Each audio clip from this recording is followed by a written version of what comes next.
Kumaha Damang. Kembali lagi bersama Om Yagus. Jangan lupa healing ya. Kali ini kita akan membahas film yang membuat jantung kita tremor. Gak usah lama-lama basa-basi, mari kita ke filmnya Gus. Berlatarkan di sebuah perumahan yang jauh sekali dengan pemukiman. Ada satu keluarga yang baru saja akan menempati rumah tersebut. Lalu diperlihatkan kepada bocil yang lagi main sama anjingnya. Ia bernama Owen dan anjingnya yang bernama Pipin. Lalu film pun berpindah kepada seorang perempuan yang sangatlah cantik. Ia bernama Tyler, sekitar umur 10 tahunan ya Gus. Ia pun sedang merapikan barang bawaannya. Dan ini adalah ibunya yang bernama Jess. Lagi-lagi di channel ini banyak sekali ya Gus film-film yang pemainnya yang bernama Jess. Ia pun nampaknya sedang menelpon seseorang.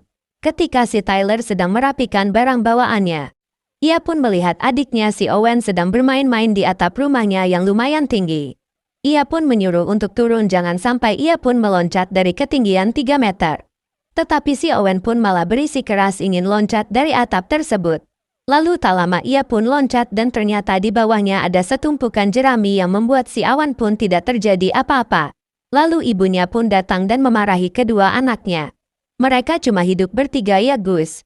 Karena si Jess dan suaminya sudah berpisah. Lalu malam pun tiba, si Jess pun memberi selamat kepada dua orang anaknya untuk malam pertama di rumah barunya. Lalu pagi hari pun tiba. Si Jess pun mengantarkan kedua orang anaknya itu ke mantan suaminya untuk bermain di rumah suaminya. Dan ternyata ia pun adalah seorang perawat di sebuah rumah sakit. Ketika sudah mengantarkan anaknya, ia pun sampai di rumah sakit dan langsung bekerja. Seperti hari-hari sebelumnya, ia pun nampak sedang merawat beberapa pasien. Terlihat ia pun sangat akrab kepada nenek-nenek. Lalu scene pun berpindah kepada si Owen dan si Tyler yang sedang berjalan di sebuah hutan. Ia pun menemukan sebuah pohon yang kering. Di sisi pohon ada sebuah lumpur dan sebuah bangkai. Ibunya pun sudah mengingatkan mereka untuk tidak mendekati pohon itu, tetapi ketika sedang memandang pohon itu, si Pipin pun langsung mendekati pohon itu, entah apa yang ada di dekat pohon itu. Lalu ia pun terjebak di sebuah lumpur yang ada dekat di pohon itu. Si Owen pun langsung membantu mengeluarkan si Pipin, lalu si Tyler pun membantu untuk menarik si Owen. Lalu diperlihatkan kepada si Jess yang sedang menelepon seseorang di dekat rumahnya. Ia pun melihat kedua anaknya yang sudah kotor dengan lumpur. Lalu ia pun memarahi kedua anaknya karena sudah diperingatkan untuk tidak mendekati pohon itu. Tak lama mereka pun makan siang, tapi si Owen pun tidak menginginkan menu makan siangnya karena biasanya ia selalu dimanja-manja oleh ayahnya. Tetapi ibunya pun menjelaskan bahwa ia pun sekarang lagi tidak baik-baik saja. Ia pun harus terpaksa memakan makanan yang ada saja, karena perekonomian mereka sedang surut. Tetapi ketika sedang makan, si Pipin pun menggonggong ke arah luar. Lalu si Owen dan ibunya menghampirinya. Ketika pintunya dibuka, si Pipin pun langsung lari ke arah hutan sambil dikejar oleh si Owen di arah belakang. Mereka pun mencarinya kemana-mana tetapi tidak ada hasil. Sampai hari pun mulai gelap. Si Owen pun masih menunggu di luar rumah sampai-sampai memakai penerang karena sudah tidak kelihatan di arah hutan. Lalu ibunya pun mengajak masuk saja ke dalam rumah dan berbicara kepada si Owen bahwa ibunya akan mencarinya di esok hari. Lalu pagi hari pun tiba, si Jess pun sedang meeting bersama mantan suaminya. Tetapi anehnya ketika mereka sedang membahas tentang pekerjaan, mantan suaminya pun malah mengarah ke masa lalu keluarganya. Dan terjadilah percocokan di sana. Karena pusing dengan permasalahan pekerjaannya, ia pun pergi saja mencari anjingnya si Owen. Ia pun menanyakan ke beberapa tempat pemeliharaan anjing apakah ia melihat anjing yang berwarna coklat, tapi mereka pun menjawab tidak ada anjing yang berwarna coklat. Karena sudah mencari kemana-mana, si Jess pun pulang saja ke rumah. Ketika sudah sampai di rumah, ia pun menanyakan kepada si Tyler di manakah adiknya. Dan ternyata si Owen pun menyebarkan surat kabar kehilangannya si Pipin di kotak surat kabar. Lalu ibunya pun menemui si Owen di jalanan yang sudah lumayan jauh. Sontak ia pun memarahi si Owen. Lalu malam hari pun tiba. Nampaknya si Jess dan si Tyler sedang makan tetapi si Owen malah rebahan saja di kamarnya. Lalu si Owen pun mengecek di luar lewat jendelanya. Ia pun melihat si Pipin sudah kembali. Lalu mereka pun langsung keluar di malam hari dan ternyata alangkah terkejutnya si Pipin berubah, ia pun nampaknya sudah tidak jinak lagi. Dengan mata yang menyala, si Pipin pun melihat si Owen dengan amarah. Lalu ibunya pun memperingatinya untuk tidak mendekati si Pipin terlalu dekat. Tiba-tiba si Pipin pun langsung menerkam si Owen dengan menggigit kaki dan lehernya si Owen. Lalu ibunya pun berusaha untuk melepaskan gigitan si Pipin dengan memukul bagian kepalanya, lalu si Pipin pun melepaskan gigitannya karena sudah kesakitan dengan pukulan si Jess. Lalu ibunya pun langsung menyuruh si Tyler untuk memanggil bantuan. Sampailah di rumah sakit, badan si Owen pun diselimuti darah yang sangat banyak. Lalu para dokter pun berusaha untuk menanganinya. Tak lama mantan suaminya si Jess pun datang. Ia pun menyalahkan kepada si Jess karena ia pun sudah melarangnya untuk tidak pindah ke rumah itu. Lalu pagi hari pun tiba. Si Awan pun tersadar. Si Jess dan mantan suaminya pun ikut senang karena si Owen sudah lumayan membaik keadaannya. Tapi karena si Jess pun ada seorang perawat, dia pun harus merawat di rumah sakit itu. Dan meninggalkan si Owen. Ketika si Jess memeriksa pasien nenek-nenek yang tadi di awal, ia pun mendengar teriakan dari ruangannya si Owen. Ternyata si Owen sudah terkapar jatuh dan mengeluarkan cairan di mulutnya sembari badannya bergetar. Bukan tremor ya Gus. Tetapi untungnya dokter pun bisa menangani situasi itu dengan memberikan darah sedikit demi sedikit melewati impusan. Karena si Awan sudah mulai membaik, si Jess pun diperbolehkan untuk menunggu si Owen sampai tersadar. Tetapi ketika ibunya menunggu si Owen, ia pun mendapatkan telepon dari mantan suaminya yang menanyakan kabarnya si Owen. Di waktu yang bersamaan si Owen pun tersadar dan ia pun melihat darah di dekat infusannya. Ia pun langsung meminum darah tersebut. Sontak ibunya pun kaget kepada si Owen, ia pun langsung merebutnya. Tak lama dokter pun datang dan langsung memeriksa keadaannya si Owen. Dan anehnya si Owen pun langsung 180 derajat membaik. Si Jess pun mengira bahwa darah yang diminum oleh si Owen yang dapat menyembuhkan virus dari gigitan anjing yang tadi. Tak lama ayahnya si Owen pun datang. Ketika si Jess memberikan makanan, tetapi si Owen pun tidak mau makan sedikit pun makanan tersebut. Lalu hari demi hari si Awan pun semakin membaik. Tetapi di suatu malam keadaan si Owen langsung drop. Lantas si Jess pun mengambilkan stok darah di rumah sakit tersebut. Ia pun dapat mengakses ke dalam ruangan yang di situ banyak sekali darah untuk beberapa pasien. Karena ia akan bekerja di rumah sakit itu. Setelah berhasil memasuki ke ruangan yang banyak sekali stok darah, ia pun mengambil satu untuk diberikan kepada si Owen. Dan benar saja ketika sudah diminum oleh si Owen, darah itu pun membuat si Owen jadi sangat membaik. Lalu si Jess pun membawa si Owen untuk pulang saja. Lalu hari demi hari si Jess pun mengambil stok darah di rumah sakit itu untuk kebutuhannya si Owen. Lalu pagi hari pun tiba. Mereka bertiga pun menguburkan bangkainya si Pipin alias anjingnya si Owen. Lalu ketika makan siang pun si Tyler pun keanehan kepada adiknya. Karena ia pun tidak suka makanan-makanan yang ia makan setiap hari. Hari demi hari si Owen mengkonsumsi darah hasil dari ibunya mencuri di rumah sakit. Lalu ada di satu hari si Owen pun menghabiskan banyak sekali darah yang membuat stoknya ludes. Si Jess pun langsung mendatangi rumah sakit dan langsung menuju ke tempat stok penyimpanan darah. Tetapi akses untuk membuka pintunya tidak bisa dibuka. Karena sudah ada keamanan tambahan. Ia pun harus verifikasi dulu ke atasan untuk bisa masuk. Yang ternyata atasan dari rumah sakit tersebut sudah mengetahui ada beberapa banyak stok darah yang menghilang setiap hari. Lalu si Jess pun pergi ke tempat pemeliharaan hewan, ia pun membeli kelinci yang lumayan banyak untuk diambil darahnya. Lalu diberikan darah kelinci itu pun ditampung setiap hari untuk kebutuhan si Owen. Lalu diperlihatkan kepada si Owen yang sedang berada di kamar mandi bersama ibunya. Ia pun sedang meminum darah dari kelinci yang tadi. Nampaknya ia pun kekurangan darah tersebut karena darahnya sangatlah sedikit. Lalu si Jess pun bergegas untuk mengambilkan darah tersebut. Tetapi baru saja sampai di tangga rumahnya, ia pun mendengar ada yang terjadi kepada si Owen di kamar mandi dan ternyata alangkah terkejutnya si Owen pun sudah terkapar jatuh di kamar mandi dan mengeluarkan cairan busa di bagian mulutnya. Sontak ibunya pun langsung melukai tangannya sendiri untuk mengeluarkan darah yang banyak. Darah itu pun langsung diberikan kepada si Owen. Imbasnya si Jess pun merasa sangat lemas sampai-sampai minum air putih beberapa gelas air. Karena hari sudah mulai gelap, si Jess pun memutuskan untuk tidur sambil mengeluarkan darah dari tubuhnya untuk kebutuhan si Owen di esok hari. Lalu pagi hari pun tiba, mantan suaminya si Jess pun datang ke rumahnya untuk menjemput si Owen dan si Tyler bermain di rumah ayahnya. Lalu si Owen pun diperingati oleh ibunya bahwa sudah disiapkan cadangan darah di tasnya. Tak lama mereka pun pergi. Ketika mobil sudah berjalan, si Jess pun terkapar pingsan di luar rumah. Sin pun berpindah kepada si Jess yang mulai bekerja lagi untuk merawat pasien nenek-nenek yang tadi di awal. Dia pun sedang merasakan kesakitan yang begitu hebat sampai-sampai ia pun ingin mati saja.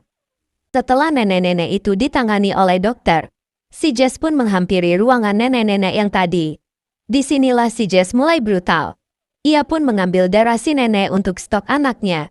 Di malam hari ia pun memberikan darah tersebut kepada si Owen. Tetapi darah itu tidak begitu cukup untuknya. Ia pun harus mengeluarkan darah dari tubuhnya yang membuat ia pun begitu linglung dan lemas. Sampai-sampai ia sedang memasak karena pikiran sudah buyar dan lemas, masakannya pun sampai terbakar karena terlalu lama didiamkan. Untung saja ada si Tyler yang memberitahunya. Lalu pagi hari pun tiba, si Jess pun seperti biasa melaksanakan pekerjaannya sebagai perawat. Di situ pun ia membawa kursi roda dan menuju ke ruangannya si nenek-nenek dengan wajah yang linglung. Tapi pas dilihat ruangan nenek-nenek yang tadi, nenek itu pun sudah tidak ada. Lalu ia pun menanyakan ke resepsionis dan ternyata nenek itu pun sudah pulang 10 menit yang lalu. Ia pun langsung mengejarnya keluar dan ternyata nenek itu pun sedang duduk menunggu bis datang. Lalu si Jess pun menawarkan tumpangan kepada si nenek-nenek itu untuk mengantarkannya. Tetapi anehnya ketika sedang di perjalanan ia pun berhenti di tengah-tengah jalan. Ia pun berbicara kepada si nenek-nenek itu ia ingin ke belakang dulu untuk melihat mainan anak-anaknya yang ada di bagasi mobil, tetapi alangkah terkejutnya ternyata ia pun mengambil suntikan bius untuk membius si nenek-nenek itu. Ternyata ia pun akan menyekapnya di rumahnya untuk diambil darahnya. Karena si nenek itu pernah berkata kepada si Jess bahwa ia pun tidak memiliki keturunan dan suami dan tidak memiliki keluarga besar. Lantas si Jess pun berpikir bahwa untuk apa lagi ia pun hidup di dunia ini. Jadi si Jess pun membawanya dan menyekapnya untuk diambil darahnya tiap hari untuk kebutuhan si Owen. Tetapi si Jess pun memberi makan tiap hari untuk asupan gizinya supaya darahnya terus mengalir di tubuhnya. Tetapi nenek itu pun tidak mau memakannya karena ia pun sangat marah kepada si Jess. Dan nenek-nenek itu pun menyebut si Jess adalah monster.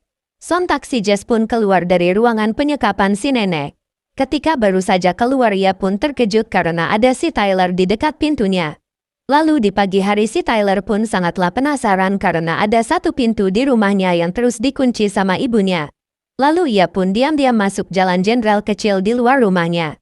Ia pun melihat ada nenek-nenek yang disekap oleh ibunya. Sontak si Tyler pun membuka bekaman mulutnya. Lalu nenek itu pun mau minta bantuan kepada si Tyler untuk membukakan jarum yang mengalirkan darahnya. Tetapi tak lama datang ibunya. Lalu ibunya pun sangat aneh karena bekaman nenek itu sudah terbuka dan ia pun mengira itu adalah ulahnya si Tyler, jadi ibunya pun mencari si Tyler di tempat itu. Lalu si Tyler pun lari dan langsung dicegat oleh ibunya. Lalu ibunya pun menjelaskan apa yang terjadi kepada keluarganya khususnya kepada si Owen. Ketika sudah diberi penjelasan ia pun mengerti apa yang dilakukan oleh ibunya.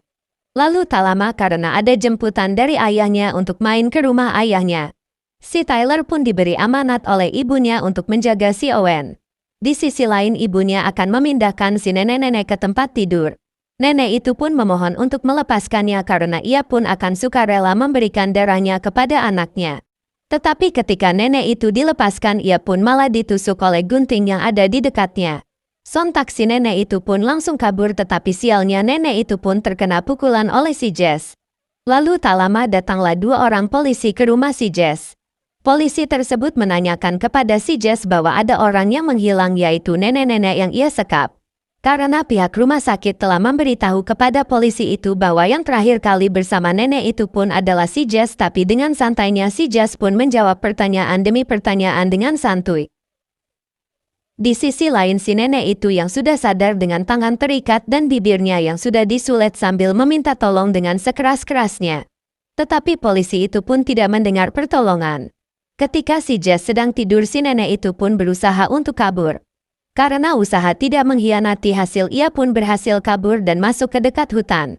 Lalu si Tyler pun melihat pintu penyekapannya sudah terbuka. Sontak dia pun langsung panik dan ibunya pun langsung mencari ke sekeliling tempat. Dan ternyata si nenek itu pun bersembunyi di bawah pohon dekat rumah si Jess. Lalu si Owen melihat keberadaan si nenek.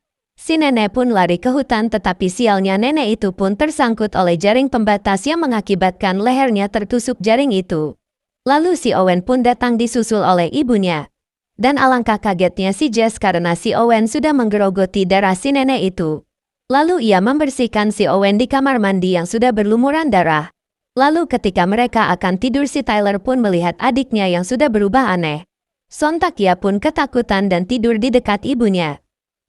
Lalu ketika di pagi hari, si Tyler pun datang kembali ke dekat pohon yang tidak diperbolehkan oleh ibunya. Di sisi lain, ibunya yang terus-terusan mengeluarkan darah untuk kebutuhan si Owen yang mulai rakus. Dengan darah, si Owen pun mengeluarkan mata yang sangat aneh yang sangat seram. Lalu diperlihatkan kepada si Tyler yang terus-terusan memandangi lubang pohon itu. Lalu Sin pun berpindah kepada si Jess yang rumahnya didatangi oleh mantan suaminya. Ia pun membawa petugas dari pusat perlindungan anak. Mereka akan mengecek anak-anaknya karena si Tyler tidak ada di sekolah dan si Owen yang sudah beberapa hari tidak masuk sekolah. Si Jess pun memberitahu kepada mantan suaminya bahwa si Owen sedang sakit dan si Tyler pergi ke sekolah, tapi mantan suaminya pun tidak percaya kepada si Jess. Tak lama datanglah si Tyler.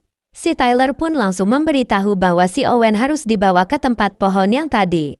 Tetapi mereka berdua pun harus ikut bersama ayahnya. Lalu ketika di perjalanan, si Owen pun terus-terusan minum darah ibunya yang tinggal sedikit. Sontak si Tyler pun cemas akan kondisi si Owen. Sesampainya di rumah ayahnya, si Owen pun terlihat tidak bisa mengendalikan dirinya sampai-sampai ia pun akan memakan bayi atau anak ayahnya. Tapi untungnya ada si Tyler yang menghentikan dan langsung membawanya keluar. Lalu ayahnya pun mencari-cari anaknya ke rumahnya si Jess. Ia pun menuduh kepada si Jess sudah menyembunyikan anaknya dari genggaman ayahnya. Dan ternyata si Owen dan si Tyler pun sudah hampir sampai ke tempat pohon yang tadi. Tetapi ketika sedang berbincang-bincang di tengah hutan, nampaknya si Owen pun sudah tidak bisa menahan lagi. Ia pun terpaksa harus menghisap darahnya si Tyler. Dan disitulah terjadi kejar-kejaran. Untungnya si Tyler pun bisa sedikit melawan.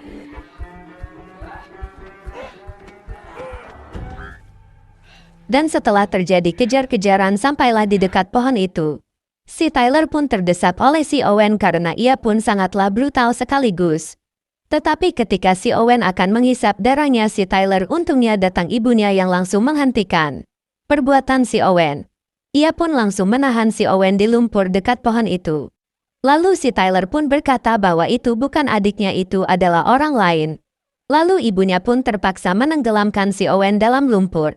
Sesudah itu ibunya pun memberi saran kepada si Tyler untuk tidak berbicara kepada siapapun tentang kejadian yang sudah terjadi kepada keluarganya. Dan tibalah pemakaman si Owen. Lalu mantan suaminya si Jess pun mengajukan hak asuh kepada pemerintahan. Dan hak asuh anak si Jess pindah kepada mantan suaminya si Jess. Si Jess pun cuma bisa bertemu dengan anaknya 6 bulan sekali. Lalu di akhir film si Jess pun membakar pohon itu dan film pun selesai. Komen dong Gus. Film apa lagi yang Om review? Jangan lupa subscribe Gus.